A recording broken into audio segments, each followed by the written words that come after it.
سورۃ الصافات تفسیر ابن کثیر۔ الحمد للہ رب العالمین والصلاة والسلام علی اشرف الانبیاء وسید المرسلین سیدنا محمد وعلی آلہ واصحابہ اجمعین۔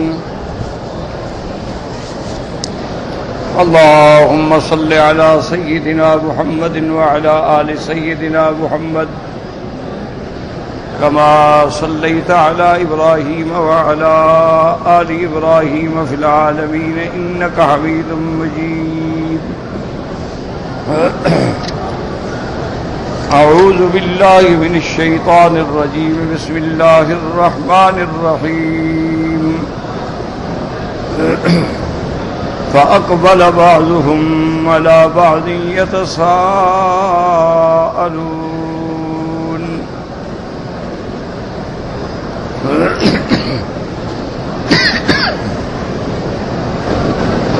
قال قائل منهم إني كان لي قرين يقول أئنك لمن المصدقين أئذا متنا وكنا ترابا وإذاما أئنا لمدينون۔ قال هل أنتم مطلعون؟ فاطلع فرآه في سواء الجحيم قال تالله إن كدت لتردين ولولا نعمة ربي لكنت من المحضرين۔ أفما نحن بميتين إلا موتتنا الأولى وما نحن بمعذبين إن هذا لهو الفوز العظيم۔ لمثل هذا فليعمل العاملون۔ قال المؤلف والمفسر رحمه الله تعالى أدام النفع بعلومه وعلومكم في الدارين آمين إلى أن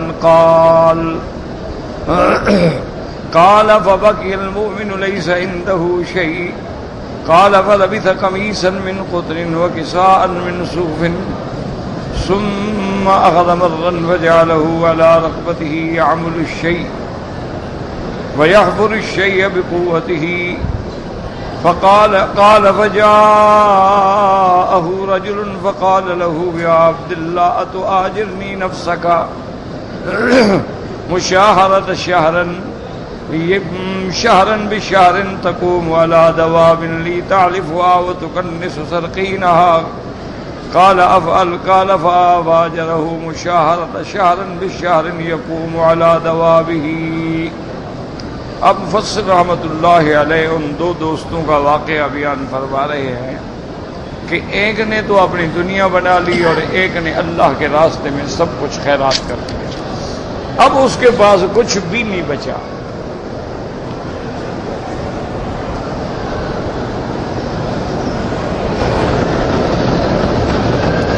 اسی عالم میں اس بیچارے نے ایک قمیص من قطن یعنی کپاس کی اور شلوار جو ہے وہ صوف کی یعنی اون کی، بس وہی اس کا لباس رہا۔ اور اس کے بعد وہ راستے میں بیٹھ جاتا اور یحفر الشیء بقوت ہی کچھ کھدائی ودائی کا کام کرتا۔ قال فجاءه رجل فقال له یا عبد اللہ، ایک آدمی آیا اس کے پاس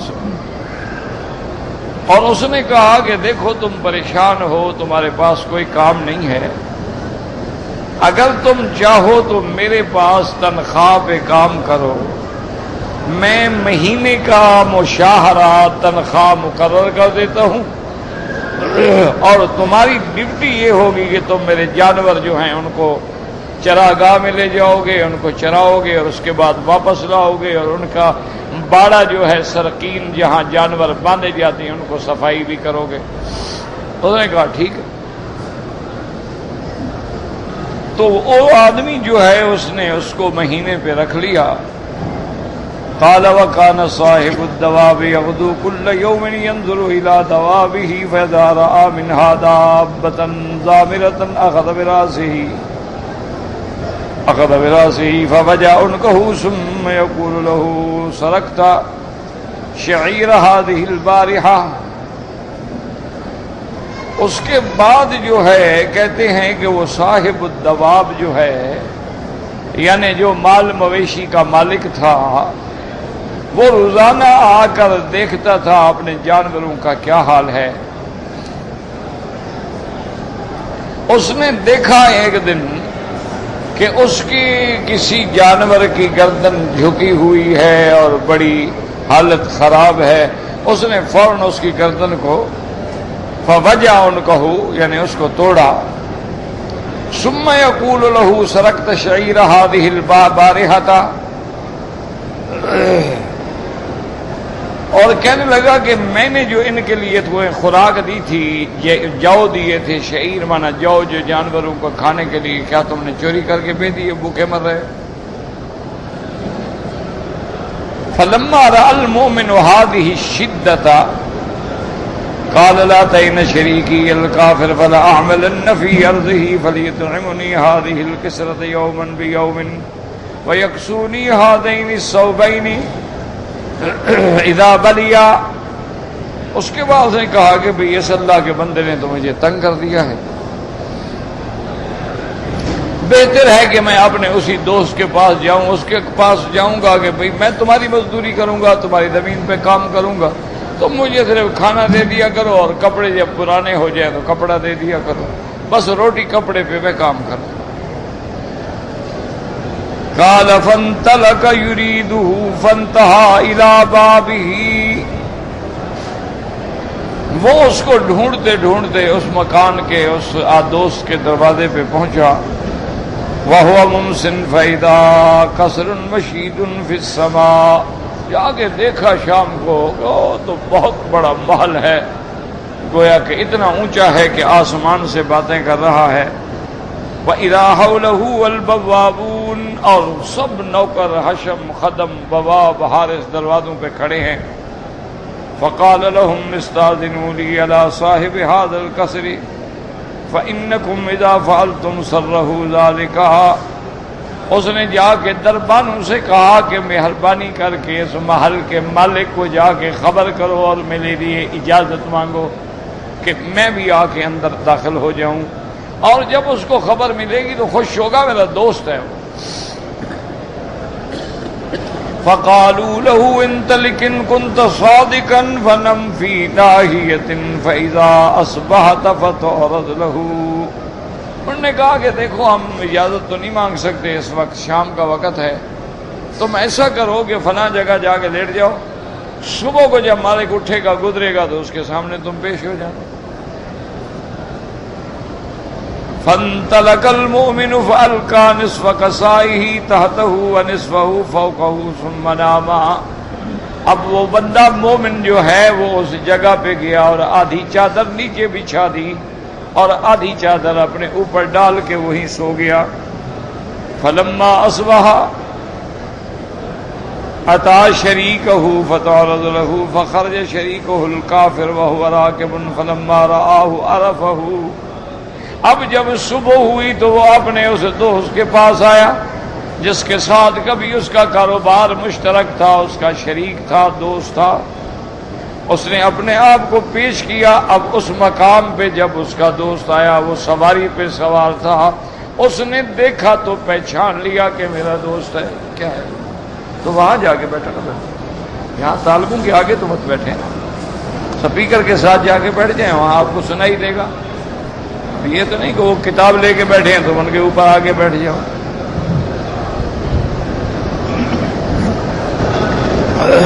اب اس نے جناب کا پہچان لیا.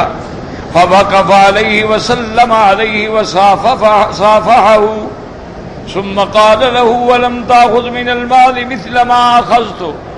اس نے پہچان لیا, اس کے بعد اس نے ایک دوسرے کو سلام کیا, مصافحہ بھی کیا, ملا بھی, اور اس نے کہا کہ تمہیں کیا ہو گیا اس حال میں, جتنا مال میرے پاس تھا اتنا تو تمہارے پاس بھی تھا، تو تم نے کیا کیا اس مال کو؟ قال بلا قال وهذه حالي وهذه حالك قال اخبرني ما صنعت في مالك، اس نے کہا اچھا بتاؤ تم نے کیا کیا اپنے مال کو؟ قال لا تسألني عنه قال فما جاء بك، اس نے کہا اچھا یہ بتاؤ کیوں آئے ہو میرے پاس؟ قال جئت اعمل في ارضك هذه فتطعمني هذه الكسرة يوما بيوم وتكسوني هذين الثوبين اذا بليا، اس نے کہا میں اس لیے آیا ہوں کہ تمہاری زمینوں پہ کام کروں گا اور میری اجرت صرف یہ ہوگی کہ مجھے روٹی دیا کرو اور جب کپڑوں کی ضرورت ہو تو کپڑے دیا کرو۔ قال لا ولكن اصنع بك ما هو خير من هذا ولكن لا ترى مني خيرا حتى تخبرني ما صنعت في مالك قال اقرضته قال من، اس نے کہا کہ نہیں ولیکن اصنع بک، میں تمہارے ساتھ اچھا بھلائی کروں گا، اچھا کام کروں گا، لیکن شرط یہ ہے کہ مجھے بتاؤ کہ تمہارا پیسہ کہاں گیا؟ جتنا پیسہ تمہارے پاس میرے پاس تھا اتنا تمہارے پاس، آج میرے محل دیکھو، نوکر چاکر کاروبار، تمہارا پیسہ کیا ہو گیا؟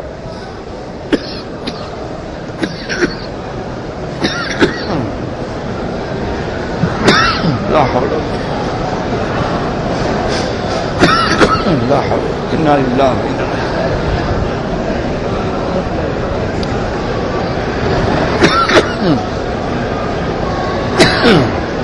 قال اقرضته قال من قال الملی الوفی قال من، اس نے کہا کہ میں نے اپنا پیسہ جو ہے قرضہ دے دیا۔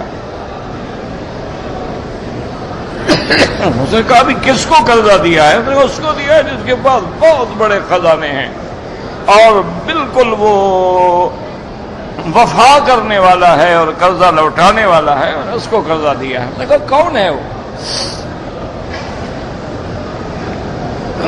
قال اللہ ربی قال وهو مصافحه فانتزع يده من يده ثم قال، اس نے کہا میں نے تو اپنے اللہ کو قرضہ دیا ہے، تو وہ ہاتھ ملائے ہوا تھا، اس نے ہاتھ بھی کھینچ لیا اور اس کے بعد کہا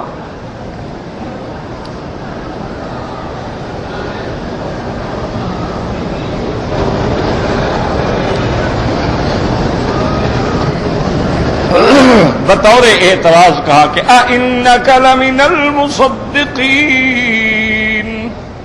اَإِذَا مِتْنَا وَكُنَّا تُرَابًا وَعِظَامًا اَإِنَّا لَمَدِينُونَ، اس نے ہاتھ کھینچا اور کہنے لگا اچھا معلوم ہوتا ہے کہ تم بھی ان لوگوں میں ہو جو اس بات پہ یقین رکھتے ہیں کہ مرنے کے بعد ہم نے اٹھنا ہے، اور جب ہم مر جائیں گے مٹی ہو جائیں گے، ہڈیاں ہو جائیں گے، پھر اٹھیں گے، پھر حساب کتاب ہوگا۔ ایک عقل کی بات ہے، یہ دنیا ہے، کھاؤ کماؤ عیش کرو، بابر بعیش کوش عالم دوبارہ نیست، اب پھر کون سا عالم آئے گا؟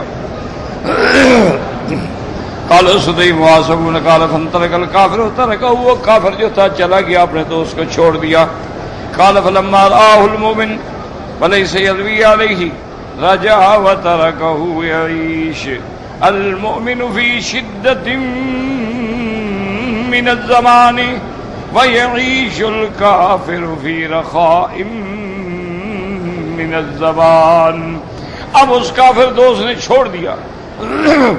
اب جب مومن دوست نے دیکھا کہ اس نے بھی کوئی بھلیا نہ کیا، کوئی میری مدد نہ کی، واپس آیا اور اسی حالت میں اپنی زندگی گزارنے لگا۔ المؤمن فی شدت من الزمان، مومن کے لیے بڑی سختی کا دور تھا، اس لیے میرے آقا کا فرمان ہے، یاد رکھیں، آپ نے فرمایا شد بلاء الانبیاء ثم الامثل فالامثل، سب سے زیادہ مصیبتیں، سب سے زیادہ امتحان، سب سے زیادہ مشقتیں اللہ کے انبیاء پہ آتی ہیں، اور انبیاء کے بعد پھر جیسے درجہ ہوتا ہے اس طرح جتنی شان بڑا ہوتا ہے اتنی امتحان بھی بڑا ہوتا ہے اور اتنی تکلیفیں بھی بڑی ہوتی ہیں، اور المؤمن مبتلا، ایمان والے ہمیشہ ابتلا میں ہوتے ہیں۔ اس لیے میرے آقا نے فرمایا انی اوذیت فی سبیل اللہ ما لم یؤذ نبی قبلی قط، آپ نے فرمایا مجھے اللہ کے راستے میں اتنی تکلیفیں پہنچائی گئی ہیں کہ مجھ سے پہلے کسی پیغمبر کو نہیں پہنچائی گئی۔ چونکہ سب سے زیادہ شان میرے مدنی پاک کا ہے، سیدنا محمد مصطفیٰ کا ہے، سب سے افضل، سب سے اجمل، سب سے اکمل، اور خاتم الانبیاء والرسل سیدنا محمد مصطفیٰ صلی اللہ علیہ وسلم ہے۔ تو امتحان بھی اسی طرح آئے ہیں۔ کون سا امتحان ہے اور کون سا ابتلا ہے جو میرے مدنی محمد مصطفیٰ پہ نہیں آیا؟ تو اس لیے ہمیشہ یاد رکھیں کہ جتنا ایمان قوی ہوتا ہے اتنی پریشانیاں بھی ہوتی ہیں، اور جتنا فاسق ہے، فاجر ہے، کافر ہے، مشرک ہے، مزے میں ہے، کیونکہ ان کے لیے تو بس یہی دنیا ہے، اگلا آخرت پر تو ایمان ہے ہی نہیں۔ اس لیے یہ ایک اللہ کا نظام ہے۔ اس لیے اللہ فرماتے ہیں الف لام میم احسب الناس ان یترکوا ان یقولوا آمنا وهم لا یفتنون۔ اللہ نے فرمایا کیا یہ لوگ گمان کرتے ہیں کہ ایمان لائیں گے پھر امتحان نہیں ہوگا؟ امتحان تو ہوگا کہ تم امتحان ایمان میں کتنے پکے ہو۔ ہر قسم کی آزمائش ہوگی۔ اب آپ دیکھیں کہ اسی سرزمین مکہ میں ابو جہل عیش کر رہا ہے، ابھی لہب عیش کر رہا ہے، عتبہ عتیبہ شیبہ ربیعہ عیش کر رہے ہیں، اور حضور صلی اللہ علیہ وسلم اور آپ کے صحابہ حضرت بلال ہیں، حضرت صہیب ہیں، حضرت عامر ہیں، عمار ابن یاسر ہے، حضرت خبیب ہے، بی بی سمیہ ہے، بی بی زنیرہ ہے، ہر وقت عذاب میں۔ اللہ کا ایک نظام۔ حتیٰ کہ بی بی زنیرہ جو تھی اس کو ابو جہل نے اتنا عذاب دیا، اتنا مارا کہ اس کی آنکھیں چلی گئی، نور ختم ہو۔ اور اس کے بعد بھی پھر پتہ ہے وہ بدبخت کیا کہتا ہے دیکھا تم نے ہمارے خداؤں کی توہین کی ہے تو ہمارے خدا لات نے تمہارا نور چھین لیا۔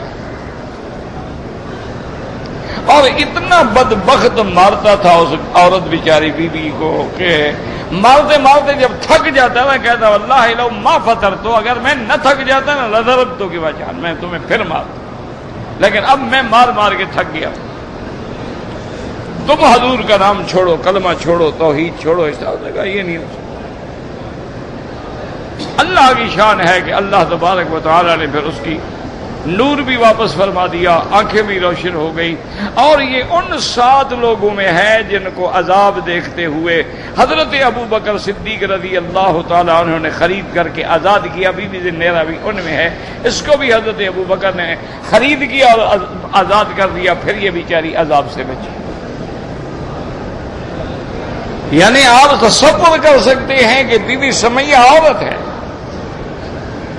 اور اول شہیدۃ فی الاسلام، اسلام میں سب سے پہلے شہید ہونے والی عورت جو ہے بی بی سمیہ ہے رضی اللہ تعالی عنہا وارضاہا۔ یعنی اس قدر ان پہ ظلم ہوئے، اور آخر ظلم کی انتہا اس پہ ہوئی کہ ابو جہل نے حکم دیا کہ 2 طاقتور اونٹ لے آؤ، اور بی بی کی دونوں ٹانگوں میں رسے باندھے گئے، اور وہ رسہ ایک اس اونٹ کو باندھا گیا، ایک اس اونٹ کو باندھا گیا، اور ابو جہل نے کہا کہ جب میں حکم دوں تو دونوں اونٹوں کو دوڑاؤ تاکہ یہ بیوی درمیان میں یوں کٹ جائے۔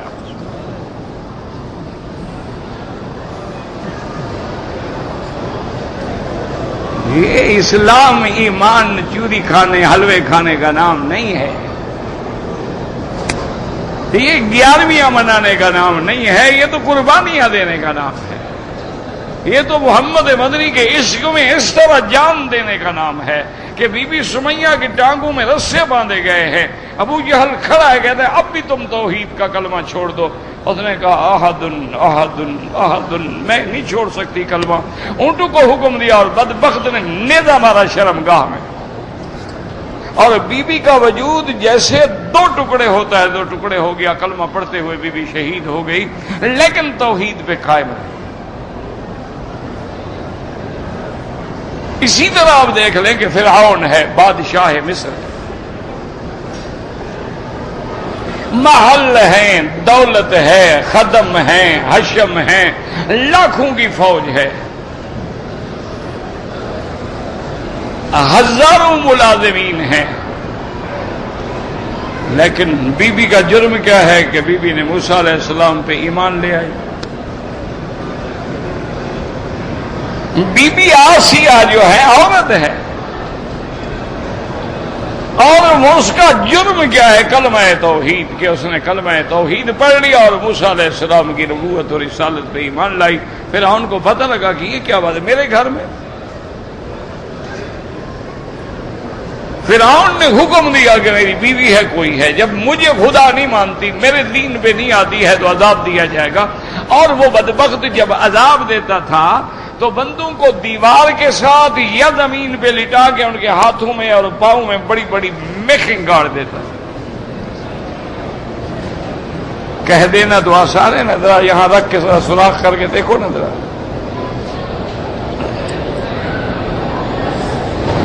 اسی لیے ایک فرعون ذل اوتاد،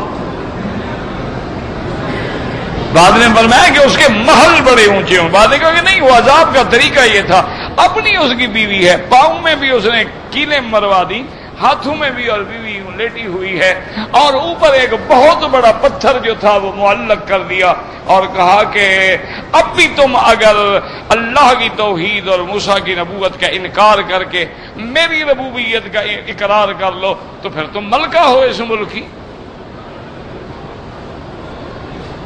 اس نے کہا فرعون نے، اور اس وقت بھی ایمان دیکھو نا ذرا بیوی کا۔ ہم تو عمرے پہ آتے ہیں، حج پہ آتے ہیں، یہی دعائیں مانگتے ہیں، اللہ پیسے عطا فرما، یا اللہ مطلب رقبہ زیادہ مل جائے، کوئی 10 15 20 روپے زمین مل جائے، کوئی گاڑی مل جائے، کوئی کار مل جائے، ہم تو یہی دعائیں مانگتے ہیں۔ ہماری اولادوں کو بھی پیسہ اور دولت عطا فرما، رزق میں برکتیں عطا فرما، اور مال میں برکتیں عطا فرما، ہم تو یہی دعائیں مانگتے ہیں۔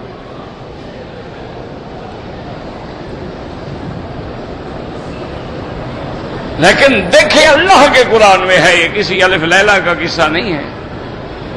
اس حالت میں بی بی پتہ ہے کیا مانگتی ہے؟ رب ابن لی عندک بیتا فی الجنہ ونجنی من فرعون وعملہ ونجنی من القوم الظالمین، کہ یا اللہ میں کچھ نہیں مانگتی، مجھے اپنے قریب جنت میں گھر عطا فرما، اور مجھے فرعون کے عقیدے سے، فرعون کے عمل سے، اس ظالم قوم کے عقیدے عمل سے نجات عطا فرما۔ وہ بی بی اس حال میں بھی اپنے اللہ سے مانگ رہی ہے، رب ابن لی عندک بیتا فی الجنہ۔ اللہ نے فرمایا جبرائیل ذرا پردے ہٹا دو میری جنت کے، بی بی کو دکھلا دو اس کا محل۔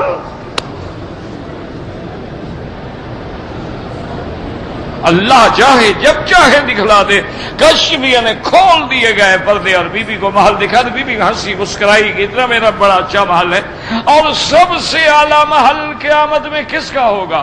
حضرت محمد مصطفیٰ کا، اور یہ بیوی بنے گی حضرت محمد مصطفیٰ کی، تو سب سے اعلیٰ مقام ملا کہ نہیں ملا؟ رب ابن لی عندک بیتا فی الجنت ونجنی من فرعون وعملہ ونجنی من القوم الظالمین۔ بی بی جب مسکرائی تو فرعون سمجھا کہ اس عذاب کی وجہ سے بی بی کا دماغ ختم ہو گیا ہے، پاگل ہو گئی ہے، اس لیے ہنس رہی ہے، ورنہ عذاب میں بھی کوئی ہنستا ہے؟ عذاب میں کو مسکراتا ہے کہ ہاتھوں میں کیلے لگے ہوئے ہوں، پتھر اوپر ہو۔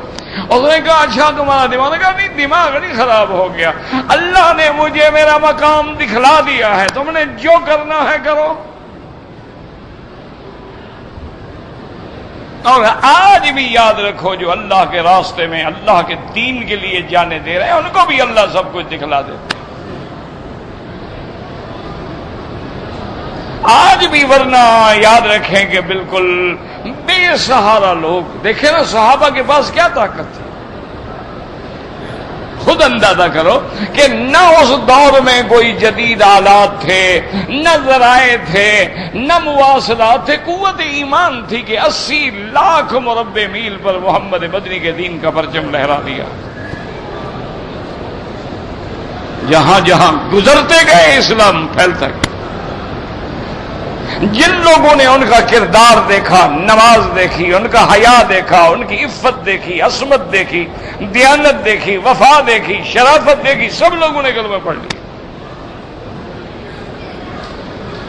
آج تو ہم باہر جاتے ہیں، انگریز سوٹ پہنتا ہے، ہم بھی سوٹ پہنتے ہیں، وہ ہوٹلوں میں جا کے جناب جوا کھیلتا ہے، ہمارے مسلمان بھی جوا کھیلتے ہیں، وہ بڑے بڑے ریسٹورنٹوں میں بیٹھ کے خنزیر کا گوشت کھاتے ہیں، مسلمان بھی کھاتے ہیں، وہ شراب پیتا ہے، مسلمان بھی شراب پیتے ہیں، وہ بدبخت تو ایک آدھا جام پیتا ہے، یہ تو بوتل کی بوتل پیتے ہیں، جب تک پاگل ہو کے گر نہ جائیں، ان کو اٹھا کے باہر نہ پھینک دے، پیتے رہتے ہیں۔ ان کو تو سٹریچر بھی اٹھانا پڑتا ہے، لانا پڑتا ہے، اپنے پخانے میں پیشاب میں پڑے ہوتے ہیں۔ تو پھر ہمیں دیکھ کے کون مسلمان ہوگا بھلا؟ اس لیے ہمیشہ یاد رکھیں کہ اگر ایمان ہے تو پھر ابتلا ہے۔ ہاں، اللہ تبارک و تعالی بعض اوقات دکھا دیتے ہیں کہ کسی کو ابتلا نہ آئے، یا جیسے بعض کافر ہیں لیکن عذاب نہیں آیا دنیا میں۔ کیوں؟ اصل فیصلہ تو قیامت میں ہونا ہے، اصل فیصلہ قیامت میں۔ بڑے کافر ہیں، مر گئے، آرام سے مر گئے، کوئی تکلیف نہیں آئی، کوئی عذاب نہیں آیا، کوئی امتحان نہیں آیا۔ اور ایسے بھی کافر ہیں کہ ان کو عرب البائدہ کہا جاتا ہے، کہ جن کی نسلیں بھی اللہ نے مٹا ڈالی، جیسے قوم عاد ہے، قوم سمود ہے، قوم لوط ہے، قوم فرعون ہے، قوم نوح، اللہ نے وہ نسلیں بھی ختم کر دی۔ اللہ نے فرمایا کہ میرا نبی ان سے پوچھو فَهَلْ تَرَىٰ لَهُم مِّن بَاقِيَةٍ، جب میرا عذاب آیا کوئی بچا باقی؟ حتیٰ کہ بعض لوگ جب قوم لوط پر پتھر برسائے گئے تو کچھ لوگ اس علاقے میں نہیں تھے، باہر گئے ہوئے تھے، کوئی سفر پہ نکلا ہوا تھا، کوئی تجارت پہ، کوئی کہیں، جب واپس آئے پتھر انتظار میں کھڑا تھا، ایک نسل بھی نہیں بچی۔ اور آج تک وہ جگہ موجود ہے، آج بھی اس جگہ کو بحر میت کہا جاتا ہے، کہ وہ سمندر، وہ دریا، وہ مقام جو ہے جہاں پانی نکلا ہے، اس پانی میں آج بھی کوئی زندہ چیز زندہ نہیں رہ سکتی۔ یہ اردن کے قریب ہے کہ دور تھوڑا ہے، جا کے دیکھ لیں۔ یہ مدائن، قوم عاد، سمود، یہ حجر، یہ تو سارے یعنی مدینہ منورہ سے ریاض جائیں سب راستے میں ہیں، آپ بھی ان کے آثار موجود ہیں، دیکھ سکتے۔ اتنا دور جانا ہو تو یہ اپنا یعنی مزدلفہ اور مینا کے درمیان میں وادی محصر ہے، جہاں اللہ نے ہاتھیوں کے بادشاہ کو ہاتھیوں کے ساتھ ریزہ کر کے ختم کر دیا۔ اس لیے ہمیشہ یاد رکھیں مومن پہ امتحان آتے ہیں، یہ نہ سمجھا کریں کہ جی فلاں مومن ہے، بہت بڑا امام ہے، محدث ہے، مفسر ہے، اولیاء اللہ ہے، دیکھو بیچارہ بیمار ہے، دیکھو بیچارہ ریڑی پہ ہے، دیکھو اٹھنے کی طاقت نہیں، چلنے کی طاقت نہیں، محتاج پڑے، یہ سب میرے مالک کے امتحان۔ کبھی اللہ ان کو تکلیف دے کے ان کے درجات کو بلند کرتے ہیں، یہ اس کا نظام ہے، وہ جانتا ہے۔ ہمارا کام یہ ہے کہ رضینا باللہ ربا وبالاسلام دینا وبمحمد النبی صلی اللہ علیہ وسلم، اللہ کے ہر فیصلے پہ راضی، اس کی ہر قضا پہ راضی۔ وہ بیماری دے تو حکمت ہے، وہ صحت دے تو حکمت ہے، وہ طاقت دے تو حکمت ہے، وہ کمزوری دے تو حکمت ہے، سب اس کا نظام ہے، یہ چلے گا دنیا میں۔ اس لیے فرماتے ہیں کہ اب اس بیچارے کا حال یہ ہو گیا کہ کچھ بھی نہیں۔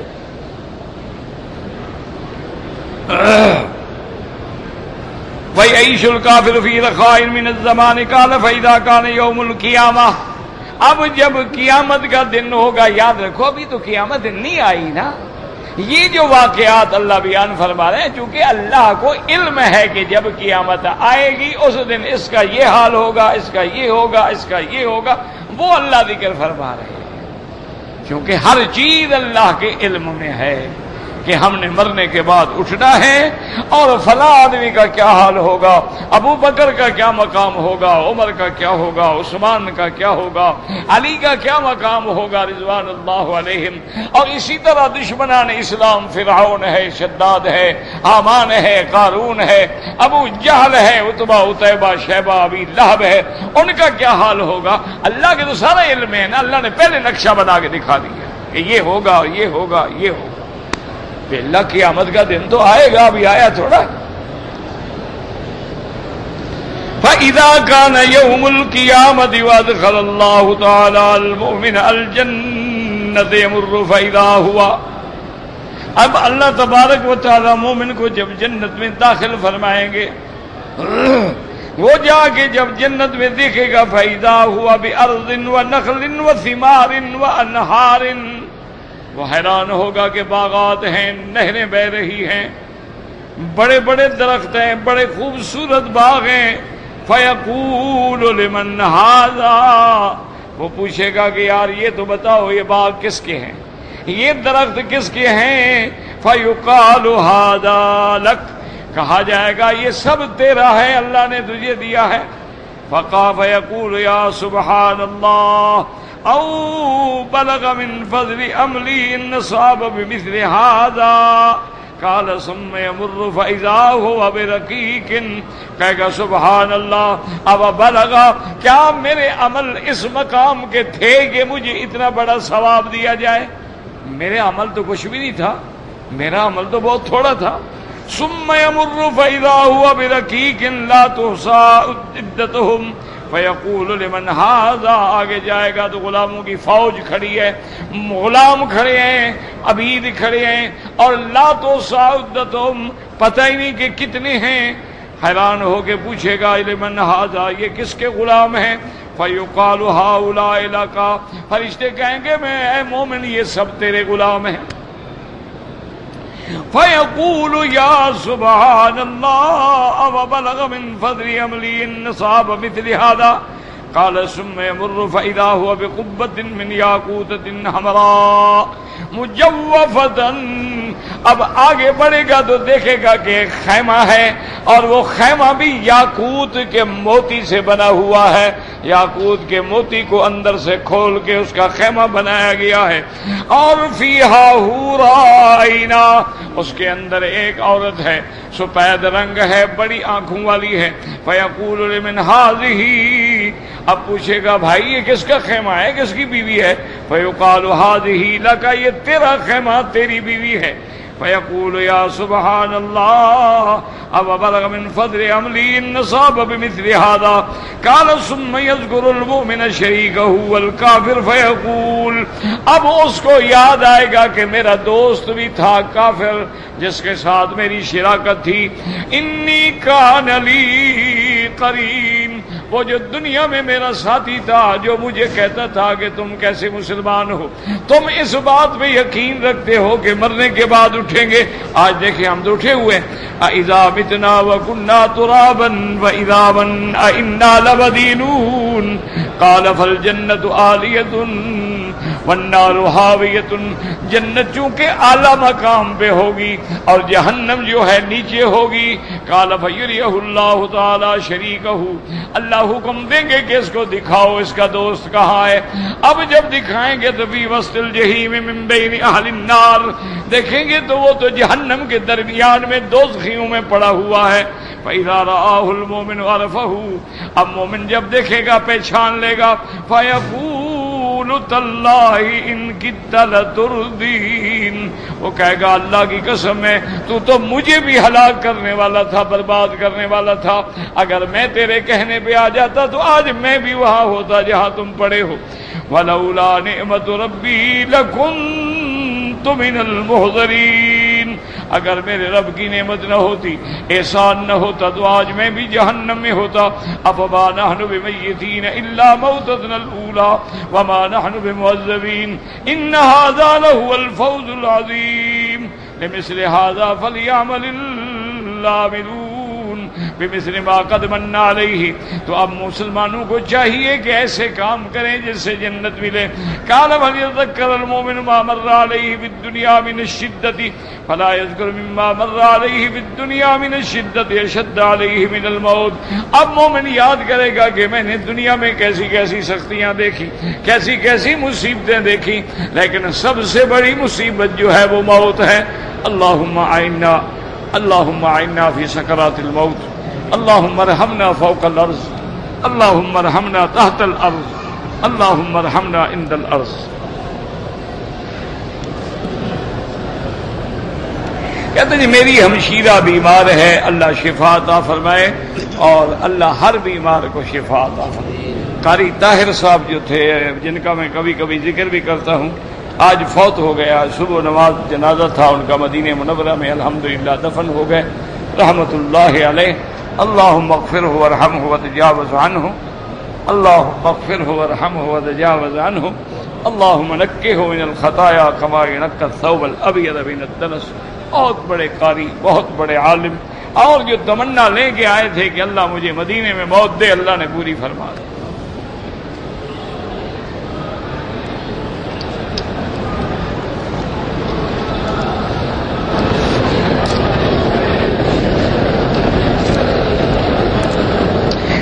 دوران طواف اگر کوئی آدمی قرآن کی تلاوت کرے بالکل کرے، کوئی منع نہیں.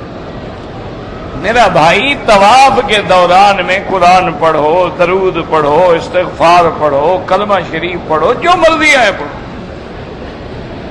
لیکن جن لوگوں کو قرآن یاد ہے وہ قرآن پڑھے. یہ قرآن اٹھا کے پڑھنا جو ہے اس میں خطرہ ہوتا ہے. آدمی آگے گزر رہے ہیں، کسی نے دھکا مار دیا، وہ ادھر دیکھ رہا ہے، آگے عورت آ گئی، عورت کو لگ گیا.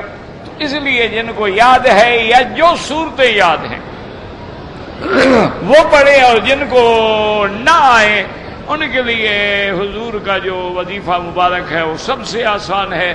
سبحان اللہ والحمد للہ لا الہ الا اللہ اللہ اکبر وللہ الحمد. اسی طرح آیا ہے سبحان اللہ والحمد للہ لا الہ الا اللہ اللہ اکبر ولا حول ولا قوت الا باللہ العلی العظیم. یہ بھی نہ ہے سبحان اللہ سبحان اللہ سبحان اللہ. جو بھی آئے وہ پڑھو، جس میں دل لگے، جذبہ پیدا ہو کہ میں کہاں پھر رہا ہوں اور میں کیا پڑھ رہا ہوں. یہ نہیں ہے کہ وہ دعائیں مانگ اللہم انی اعوذ بک اللہم انی اعوذ بک، پتہ ہی نہیں ہے اس کو کیا مانگ رہا ہوں، کیا کر رہا ہوں. نہیں، وہ ذکر کریں جس ذکر میں آپ کو اس کا مطلب کا پتہ ہو. آپ درود شریف پڑھیں، آپ آیت کریمہ پڑھیں، آپ سبحان اللہ و بحمدہ سبحان اللہ العظیم پڑھیں، اور نظر جو ہے وہ نیچے ہو، ادب سے چلو، کسی غیر محرم عورت کے ساتھ اختلاط نہ ہو. موقع ہے بوسہ دے دو، نہیں ہے بسم اللہ اللہ اکبر وللہ الحمد. کوئی ضرورت نہیں نہ لڑنے کی، نہ دھکا دینے کی، نہ کسی غیر محرم کے ساتھ بدن لگا دو.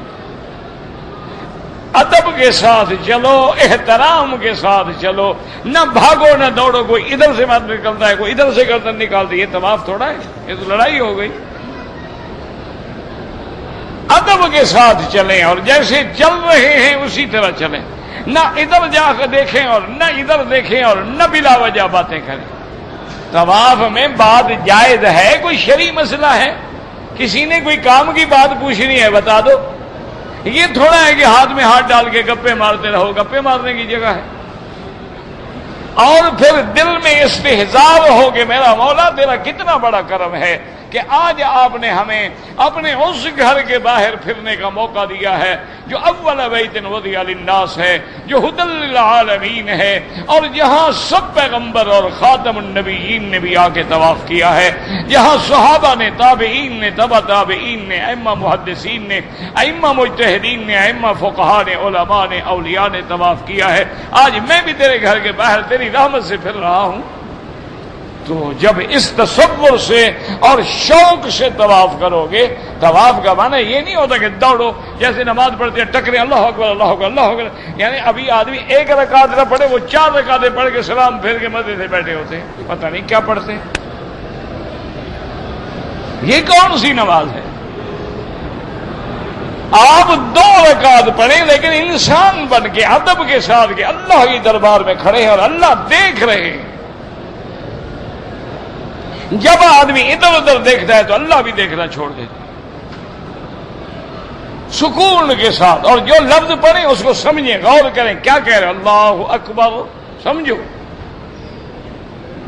سبحانک اللہم وبحمدک وتبارک اسمک وتعالی جدک ولا الہ غیرک اعوذ باللہ من الشیطان الرجیم بسم اللہ الرحمن الرحیم.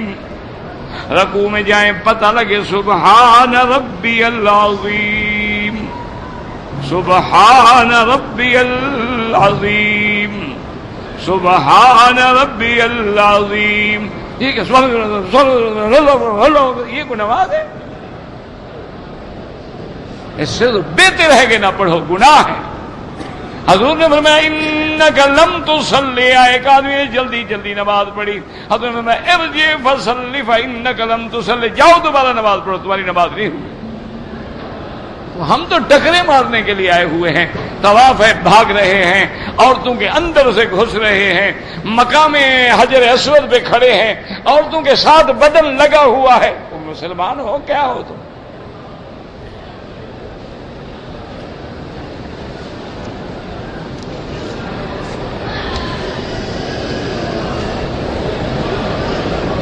ہر چیز اللہ کے ہاتھ میں. ہاں بالکل اللہ کے ہاتھ میں. تم جو اللہ کے بندے ہو، سزا اسی لیے دیتا ہے کہ اس نے تمہیں اختیار دیا ہے کہ مسجد میں جاؤ یا شراب خانے میں جاؤ. مسجد میں تم اپنے اختیار سے آتے ہو، شراب خانے میں بھی اپنے اختیار سے جاتے ہو. ادھر جاؤ گے سزا ملے گی، ادھر آؤ گے جزا ملے گی. ہر چیز تو اس کے ہاتھ میں ہے. تم جو اس کے بندے ہو اس لیے ہر چیز اس کے ہاتھ میں. لیکن یہ نہیں ہے کہ تم نے، اللہ نے تم کو باندھ کے حکم دیا کہ اس کو پکڑ کے اس کے منہ میں شراب ڈالو. یہ کس نے لکھا ہے؟ کس نے کہا ہے آپ کو؟ اللہ نے اختیار دیا ہے.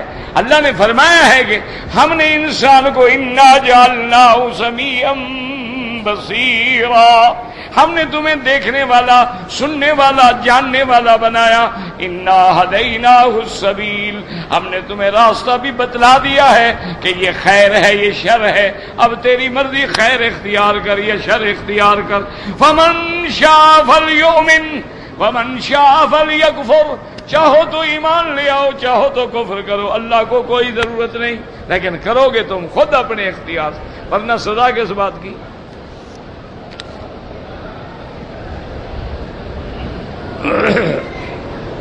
ہم نے عمرہ کیا، سر پہ استرا پھروایا،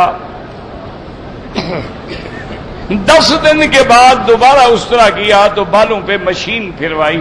اتنے بال آ گئے تھے کہ مشین اس میں سے گزر جائے. اگر مشین میں بال آئے ہی نہیں ہیں تو استرا بھی پھرواؤ اور ایک بار دم بھی دو.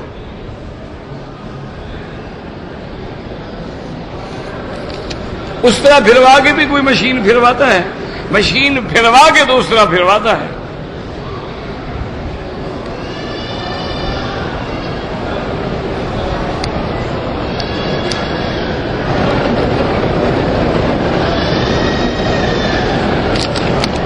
یہ میرا بھائی، آپ راجن پور میں رہتے ہیں نا، وہاں مولانا سیف الرحمان صاحب ہیں درخواستی، ان کے پاس چلے جائیں مدرسے میں، انشاءاللہ وہ آپ کے رشتے وغیرہ کے سارے مسائل حل کر دیں گے. میں تو یہاں کر نہیں سکتا، جو یہاں تو قانون ہے کہ اس ملک کا آدمی باہر شادی کر ہی نہیں سکتا، نہ لڑکی نہ لڑکا، جب تک اجازت نہ لے. وہ کہتے ہیں اپنے ملک میں شادی کرو، باہر کیوں کرو؟ اگر کوئی زندہ آدمی ہے تم عمرہ اپنے لیے کرو، اس کے لیے دعا کرو.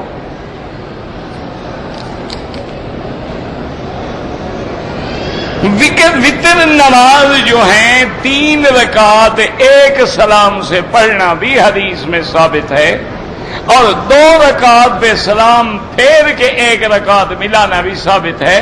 جو جیسے پڑھتا ہے اللہ قبول کرے. تم دونوں مہربانی کر کے اس کے پیچھے زور لگاؤ جو بدبخت پڑھتا ہی نہیں، جو پڑھ رہا ہے اس کو پڑھنے دو.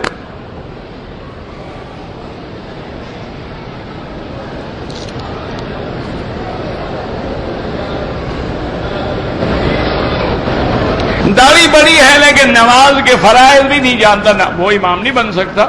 وہ تو نبی کی حدیث پڑھو نا، فَلْيَؤُمُّكُمْ أَعْلَمُكُمْ، حضور نے فرمایا امام وہ بنے جو تم سب میں اس وقت بڑا عالم ہو۔ اس کے بعد فرمایا فَلْيَؤُمُّكُمْ أَقْرَأُكُمْ، امام وہ بنے جو قرآن کا قاری ہو۔ اچھا اگر دونوں عالم ہیں، دونوں قاری ہیں، فرمایا فَلْيَؤُمُّكُمْ أَكْبَرُكُمْ سِنًّا، پھر جو عمر میں بڑا ہو وہ امام بنے۔ تو امامت کے تو شرائط ہیں، امامت تم نے کو مذاق سمجھ رکھی ہے، یہ کوئی اسمبلی کی ممبری ہے؟ امام بننا تو بہت بڑا مسئلہ ہے۔ بعض بڑے بڑے ہم نے علماء دیکھے اور وہ امام نہیں، وہ کہتے بابا سب کی ذمہ داری ہے میرے سر پہ، میں نہیں اٹھا سکتا۔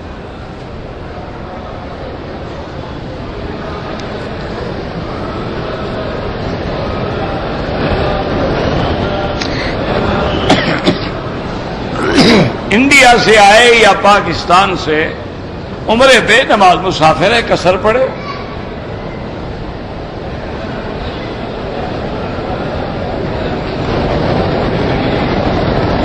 اگر عورت نے مدینہ منورہ سے احرام باندھ لیا، یعنی لیکن میقات پر جب پہنچے تو حیض آ گیا، احرام کیسے باندھ لیا؟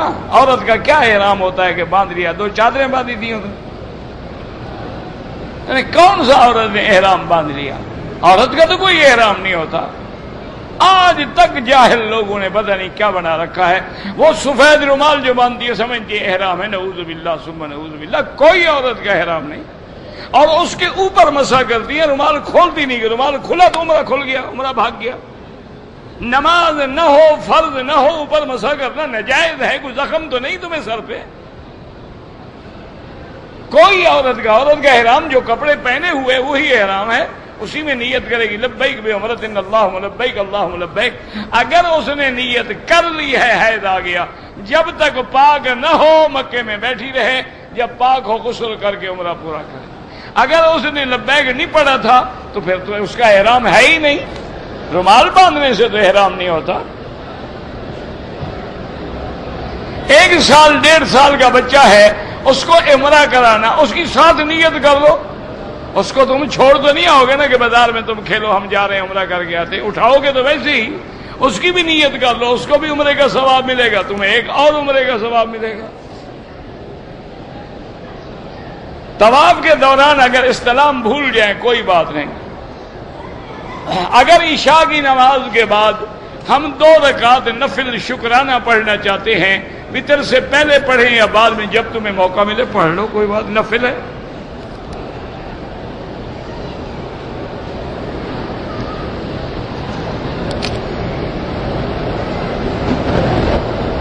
اگر عورت ایام حیض میں ہے، حرم میں داخل نہیں ہو سکتی، یار یہ بھی کوئی مسئلہ ہے پوچھنے والا، بھلا تمہارے ملک میں عورت حیض میں مسجد جاتی ہے تو یہاں آگے کیسے حلال ہو گیا؟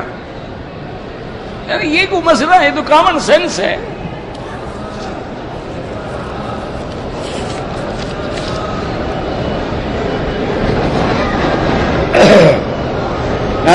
ڈاکٹر اسرار صاحب بالکل اچھے آدمی ہیں، غامدی صاحب میں نہیں جانتا ان کو۔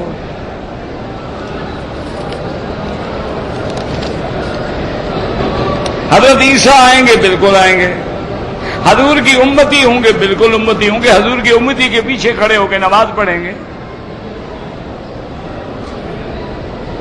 ہاں تو کوئی نبی کسی دوسرے نبی کے تابع نہیں بھیجے، کیسے نہیں بھیجے گا؟ حضرت ہارون کس کے تابع تھے؟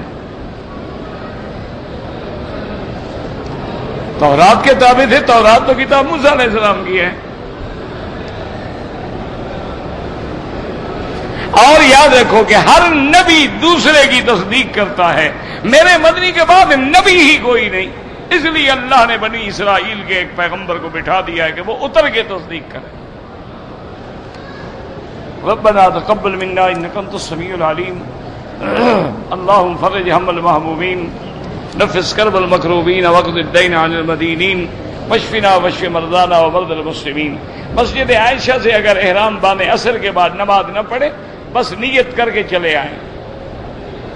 موبائل فون کی رنگ گھنٹی کے بجائے قرآن کی آیت بھر لیں، بالکل ناجائز ہے، کیونکہ آپ لیٹرین میں بیٹھے ہوں وہاں قرآن شروع ہو جائے۔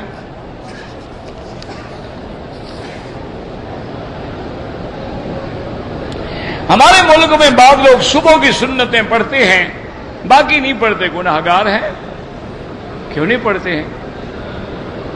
جامعہ حفصہ میں ہزاروں بچیاں زندہ جلا دی گئیں، اللہ ان کا بدلہ لے گا، ہم کیا کر سکتے ہیں؟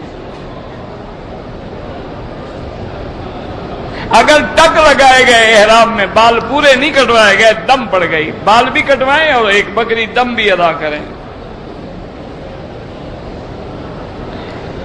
اسٹاک ایکسچینج میں جو کاروبار ہوتا ہے، دیکھنا یہ پڑے گا نا کہ آپ کس کمپنی کے شیئر کا خرید کر رہے ہیں۔ اگر وہ شراب بیچتی ہے، اگر آپ اس کا کاروبار کریں گے تو حرام ہے۔ دیکھنا یہ پڑے گا کہ آپ جو شیئر لے رہے ہیں وہ کس کمپنی کے شیئر ہیں، ان کا کاروبار حلال ہے یا حرام ہے۔ اگر ان کا کاروبار ہی حرام ہے تو یہ تو ڈبل حرام ہو گیا۔ اس لیے سٹا بٹا ان سے بچو، جتنا دور رہو گے محفوظ رہو گے۔ ربنا تقبل منا انك انت السميع العليم وتب علينا انك انت التواب الرحيم۔ صلی اللہ تعالی علی خیر خلقہ سیدنا محمد وعلى آلہ واصحابہ اجمعین۔